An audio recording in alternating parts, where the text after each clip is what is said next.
Il y a d'une part cette idée qu'aucun des attributs que les hommes décernent habituellement à la divinité, même dans le monothéisme, n'atteigne réellement celle-ci en son essence. La divinité n'est connaissable et l'homme n'a de rapport avec elle que sous la forme en laquelle elle se révèle à lui et qui correspond nécessairement à son propre mode d'être.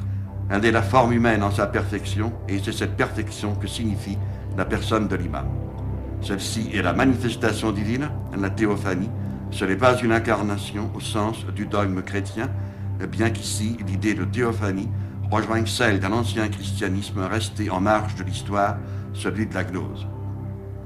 D'autre part, il y a cette idée que l'écriture révélée, le texte du livre saint, le Coran, comporte une apparence littérale exotérique et un sens spirituel ésotérique.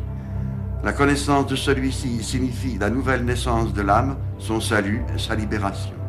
Or, le premier détenteur de ce sens fut précisément l'héritier spirituel du prophète, le premier imam, et après lui, ses descendants directs.